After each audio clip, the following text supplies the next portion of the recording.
Saudara Ustadz Sanihu Munir, Anda berkata bahwa Kristen itu mempunyai misi yang gentayangan ke seluruh dunia, bahkan sampai ke Indonesia.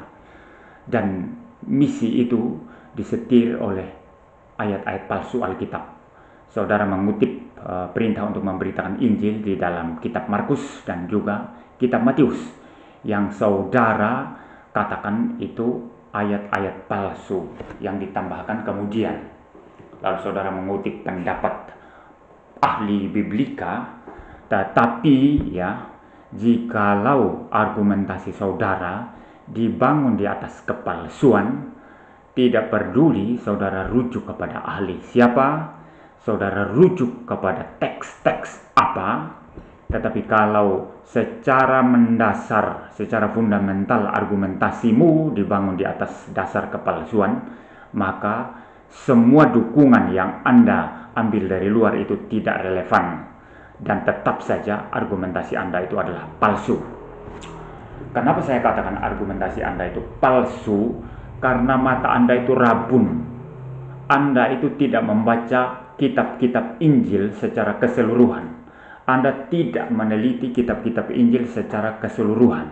Anda tidak membaca Alkitab secara keseluruhan. Kalau Anda tuntas mempelajari Alkitab, Anda pasti tahu bahwa argumentasi Anda, tuduhan Anda itu adalah tuduhan yang tidak berdasar. Apakah hanya Injil Markus dan Injil Matius yang memerintahkan untuk memberitakan Injil sebagaimana tuduhan Anda, di mana Anda berkata ayat-ayat itu adalah ayat-ayat palsu? Benarkah hanya Injil Markus dan Injil Matius? Tentu tidak. Seluruh kitab Injil, 4 Injil memerintahkan untuk memberitakan Injil, bukan hanya Markus dan Matius. Saya akan membaca bagi Anda Injil Lukas pasal 24 ayat 46 sampai 47. You dengar ya. Katanya kepada mereka, ada tertulis demikian, Mesias harus menderita dan bangkit dari antara orang mati pada hari yang ketiga. Dan lagi dalam namanya berita tentang pertobatan dan pengampunan dosa harus disampaikan kepada segala bangsa, mulai dari Yerusalem. Ini Yesus yang berkata kepada para murid. Kata Yesus kepada mereka, ada tertulis demikian, Mesias harus menderita dan bangkit dari antara orang mati pada hari yang ketiga. Dan lagi dalam namanya berita tentang pertobatan dan pengampunan dosa harus disampaikan kepada segala bangsa mulai dari Yerusalem. Ayat 48, kamu adalah saksi dari semuanya ini. Jadi mereka diperintahkan untuk memberitakan berita tentang pertobatan dan pengampunan dosa. Ini misi, ini perintah untuk memberitakan Injil. Jadi Injil Lukas juga mencatat perintah untuk memberitakan Injil, untuk bermisi. Mengapa Anda yang kebakaran jenggot? Lalu kemudian mulai menuduh bahwa Markus, Matius itu ayat-ayat palsu yang ditambahkan kemudian. Sekarang saya mengajak Anda untuk membuka kitab Kisah Para Rasul yang ditulis oleh orang yang sama, yaitu Lukas. Di dalam Kisah Para Rasul 1 ayat yang ke-8 dikatakan di sana, tetapi kamu akan menerima kuasa kalau Roh Kudus turun atas kamu. Dan kamu akan menjadi saksiku di Yerusalem dan di seluruh Yudea dan Samaria sampai ke ujung bumi. Perhatikan baik-baik. Kamu akan menerima kuasa kalau Roh Kudus turun ke atas kamu. Dan kamu akan menjadi saksiku di Yerusalem, lalu kemana? Yudea, lalu kemana? Samaria, lalu kemana? Ujung bumi. Maka perintah untuk memberitakan Injil sekali lagi ditegaskan oleh Lukas di dalam kitab Kisah Para Rasul. Bagaimana? Yuk pernah baca ini tidak? Mari kita lihat sekarang satu Injil yang lain. Injil Yohanes. Injil Yohanes pasal 20 ayat yang ke-21. Injil Yohanes pasal 20 ayat yang ke-21. Dikatakan di sana, maka kata Yesus sekali lagi, damai sejahtera bagi kamu. Sama seperti Bapa mengutus aku, demikian juga sekarang aku mengutus kamu. perintah untuk memberitakan Injil. Yesus mengutus para murid untuk memberitakan Injil. Dan ayat selanjutnya mereka diberi janji, ya, secara simbolik dengan cara menghembuskan kepada mereka Roh Kudus yang nanti, ya, ketika Yesus sudah naik ke sorga, 10 hari kemudian Roh Kudus itu turun untuk memimpin mereka dalam misi pemberitaan Injil ke seluruh dunia. Di ayat yang ke-22 dikatakan di sini, dan sesudah berkata demikian, ia mengembusi mereka dan berkata, terimalah Roh Kudus. Ayat 23, jikalau kamu mengampuni dosa orang, dosanya diampuni, dan jikalau kamu menyatakan dosa orang tetap ada, dosanya tetap ada. Pemberitaan Injil. Ketika Injil diberitakan dan orang bertobat, orang percaya, maka dosanya diampuni. Ketika Injil diberitakan, tetapi orang menolak, dosanya tetap ada pada dia. Jadi 4 Injil itu memerintahkan untuk memberitakan Injil ke seluruh dunia, menjadi utusan Kristus untuk menyampaikan kabar keselamatan, berita tentang pengampunan dosa dan anugerah daripada Tuhan Allah, keselamatan dari Tuhan Yesus Kristus. Jadi Anda ini tidak teliti membaca Alkitab, lalu Anda hanya kutip Markus, Matius, lalu Anda menuduh itu ayat-ayat yang ditambahkan kemudian, lalu Anda berkata itu ayat-ayat palsu.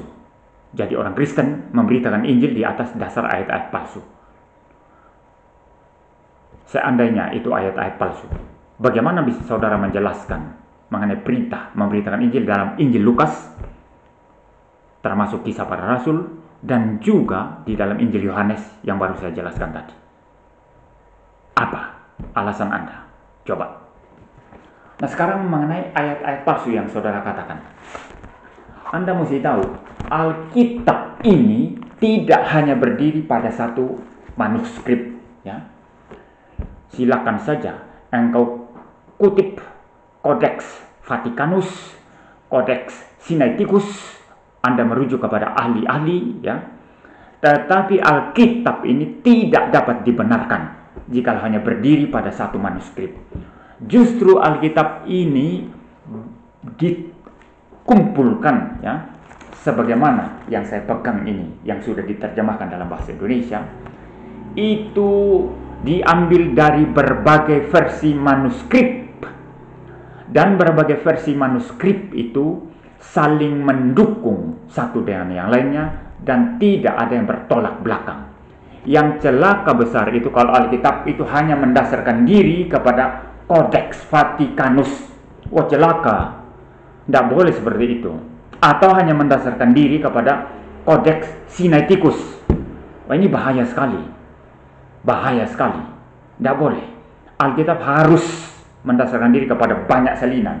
Karena yang otograf, yang asli, itu sudah tidak ada. Tetapi ada banyak salinan, ada banyak teks-teks, ya, ada banyak itu manuskrip, maka Alkitab mendasarkan diri kepada manuskrip itu. Tetapi ini intinya sekarang.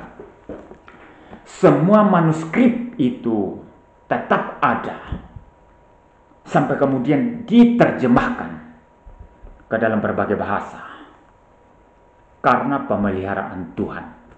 Maka inti daripada iman Kristen ketika mengatakan Alkitab ini adalah firman Allah tidak berdasarkan kepada teks-teks itu tadi, tidak, tetapi berdasarkan kepada ilham Allah, wahyu Allah. Alkitab ini diilhamkan dan diwahyukan oleh Tuhan Allah, dan juga keberadaan Alkitab ini itu ada oleh karena providensi Tuhan Allah. Jadi Tuhan tidak hanya memberi ilham dan mewahyukan Alkitab, tetapi juga memprovidensi bagaimana kitab-kitab itu dikumpulkan, bagaimana kitab-kitab itu diterjemahkan, lalu menjadi Alkitab seperti yang saya pegang sekarang ini. Tuhan bekerja di dalamnya. Nah, kalau ikut asumsi Anda ini adalah kebodohan. Kalau saya mengikuti asumsi Anda ini adalah satu kebodohan. Mengapa saya katakan kebodohan? Perhatikan baik-baik. Kalau Anda mengakui ada Injil asli, ada Injil palsu, sekarang bentuk Injil yang asli itu mana? Oke lah, misalnya Anda pegang, ya. Misalnya Anda pegang, ya. Anda pegang. Tetapi Injil asli yang seandainya Anda pegang itu ada, dia tidak menjadi mayor, tapi minor. Sedangkan yang menjadi mayor ini yang saya pegang. Ya, King James, NIV, ya, versi-versi terjemahan itu yang menjadi mayor. Maka Tuhan yang memberikan firman itu adalah Tuhan yang tidak maha kuasa. You mengerti tidak argumentasi saya ini? Saya ulang ya. Jikalau betul ada yang asli dan ini palsu, menurut asumsi Anda, dan seandainya Anda pegang yang asli, ya, Anda pegang yang asli, tetapi faktanya seandainya Anda pegang yang asli itu minor karena tidak dikenal. Justru yang dipegang orang Kristen ini yang Anda anggap palsu. Nah, kalau betul yang Anda pegang itu asli dan firman Tuhan sesungguhnya, mengapa itu kalah dari ini? Kalah populer menjadi minor, dan ini yang palsu menjadi mayor. Apakah Tuhan itu yang memberikan firman adalah Tuhan yang minor, Tuhan yang kalahan? You mengerti tidak logika ini? Maka Tuhan tidak seperti itu kerjanya. Dia adalah Tuhan penguasa mutlak yang punya kedaulatan. Alkitab yang asli disalin dalam berbagai manuskrip dan berbagai versi, lalu kemudian diterjemahkan termasuk ke dalam bahasa Indonesia. Ini sesuai asli. Tuhan jaga ini. Yang punya Tuhan tidak mungkin kalah. Nah, kalau ikut versi Anda itu, yang punya Tuhan itu kalahan. Iya, kalau ikut versi Anda itu, yang punya Tuhan itu kalahan. Mana yang asli? Coba. Kalaupun ada berarti dia minor, kalahan. Kalah dari ini, yang Anda anggap palsu. Nah, ini kebodohan argumentasi Anda. Tuhan tidak mungkin kalah. Tidak mungkin kalah. Ini adalah sesuai asli. Diterjemahkan dari aslinya. Manuskrip-manuskrip itu disalin dari aslinya. Ini menjadi mayor karena dipegang oleh Tuhan yang asli dan menghasilkan Alkitab yang asli. Ini sesuai dengan otografnya, sesuai dengan manuskrip-manuskrip yang ada. Jadi kalau Anda tidak paham argumentasi ini, ya Anda terus tinggal di dalam kebodohan Ustadz Sanihu Munir. Ya. Yang lebih cilaka besar, ya, Anda katakan banyak ayat-ayat palsu. Saudara berusaha membuktikan banyak ayat-ayat palsu, tetapi justru Anda menggunakan Alkitab untuk membenarkan misalnya kenabian Muhammad. Anda katakan Injil Yohanes menubuatkan Muhammad. Istilah Parakletos, penghibur dalam Alkitab itu menubuatkan Muhammad. Jadi Anda ini mendasarkan argumentasi Anda kepada kitab yang Anda anggap palsu. Inilah kebodohan. Inilah kebodohan. Ya. Jadi silakan kalau engkau mendengar video saya ini, kasih tanggapan. Kalau engkau punya argumentasi. Kalau engkau masih bisa memberi tanggapan, saya akan tetap terus masih bisa membongkar kepalsuan, kebodohan daripada argumentasi Anda. Ini saja yang bisa saya sampaikan untuk Ustadz Sanihu Munir.